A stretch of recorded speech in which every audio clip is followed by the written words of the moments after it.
નમસ્તે મિત્રો, જો તમે પણ એવું વિચારી રહ્યા છો કે વર્ષ 2026ના અધવચ્ચે તમારું ભાગ્ય કેમ અચાનક પલટો મારી રહ્યું છે અને તમારા બનેલા કામો કેમ બગડી રહ્યા છે, તો આ વિડિયો માત્ર ને માત્ર તમારા માટે જ છે, કારણ કે બ્રહ્માંડમાં એક એવી મોટી હલચલ થવા જઈ રહી છે જે તમારા જીવનને સંપૂર્ણપણે બદલી નાખશે.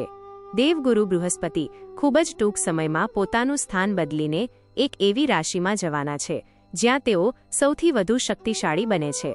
અને જ્યારે આટલો મોટો ગ્રહ પરિવર્તન કરે ત્યારે તેની સીધી અસર આપણા જીવન પર થાય છે. આજે આપણે આ વિડીયોમાં એવા ગંભીર પડકારો અને મુશ્કેલીઓ વિશે વાત કરવાના છીએ જે 4 ખાસ રાશિના જાતકોએ આગામી સમયમાં વેઠવી પડી શકે છે. એટલે વિડીયોને અંત સુધી જોજો, કારણ કે અડધી માહિતી હંમેશા નુકસાનકારક સાબિત થાય છે. જો તમે મારી ચેનલ પર નવા આવ્યા છો અને આવી જ સચોટ જ્યોતિષીય માહિતી મેળવવા માંગો છો તો અત્યારે જ વિડીયોને લાઇક કરી દો અને ચેનલને સબસ્ક્રાઇબ કરીને બેલ આઇકન દબાવી દો, જેથી આવનારા તમામ મહત્વપૂર્ણ વિડીયોની નોટિફિકેશન તમને સૌથી પહેલા મળતી રહે. આગામી 2 જૂન 2026ના રોજ દેવગુરુ બૃહસ્પતિ કર્ક રાશિમાં પ્રવેશ કરવા જઈ રહ્યા છે, જે જ્યોતિષશાસ્ત્રની દ્રષ્ટિએ ખૂબ જ મોટી અને ઐતિહાસિક ઘટના માનવામાં આવે છે. જ્યોતિષીય ગણતરી મુજબ કર્ક રાશિ એ ગુરુની ઉચ્ચ રાશિ છે અને જ્યારે પણ કોઈ ગ્રહ પોતાની ઉચ્ચ રાશિમાં આવે છે ત્યારે તે સૌથી વધુ શક્તિશાળી, બળવાન અને પ્રભાવશાળી બની જાય છે.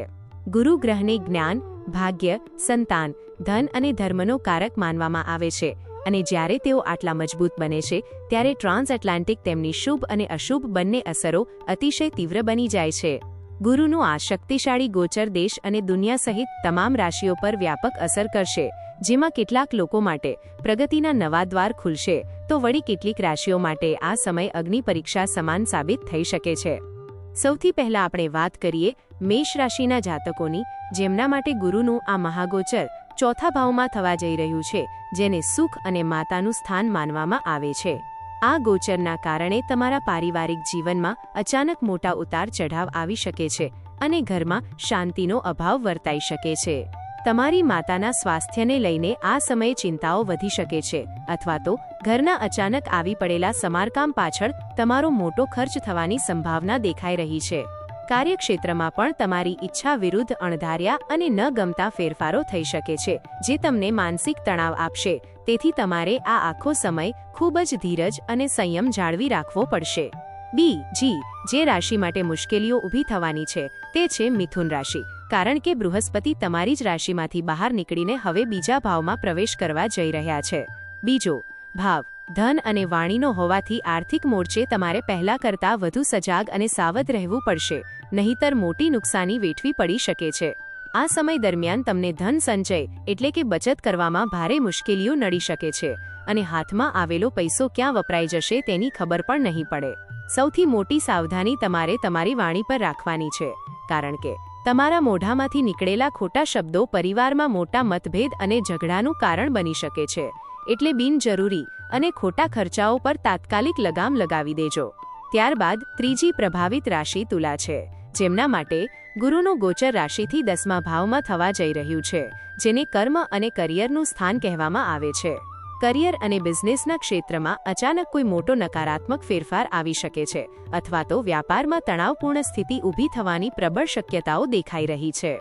નોકરી કે વ્યવસાયના સ્થળે તમારા વરિષ્ઠ અધિકારીઓ એટલે કે બોસ સાથે કોઈ વાતને લઈને તાલમેલ બગડી શકે છે, જે તમારી નોકરી પર પણ જોખમ લાવી શકે છે.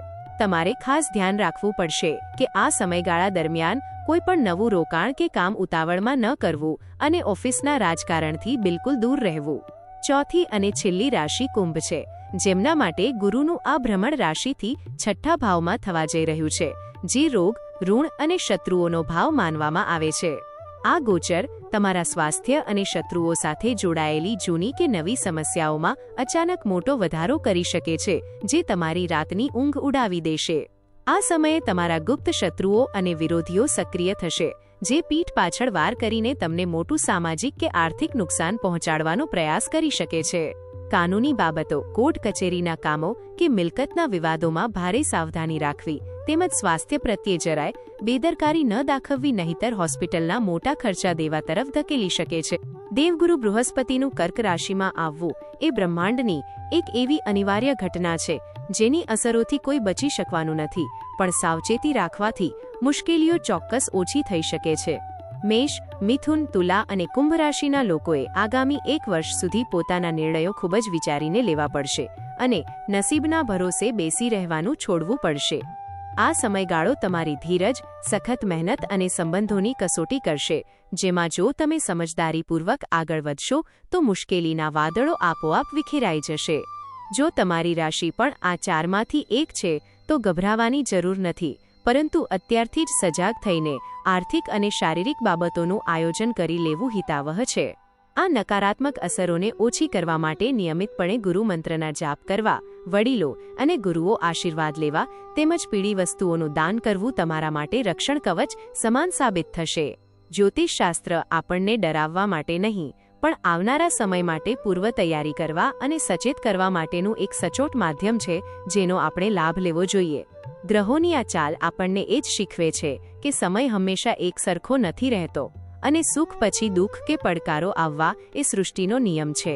હવે તમે મને નીચે કોમેન્ટ બોક્સમાં જરૂરથી જણાવો કે તમારી રાશિ કઈ છે અને શું તમે અત્યારથી જ તમારા જીવનમાં આવા કોઈ ફેરફારો અનુભવી રહ્યા છો કે નહીં. તમારા વિચારો અને પ્રશ્નો કોમેન્ટમાં લખવાનું ચૂકતા નહીં.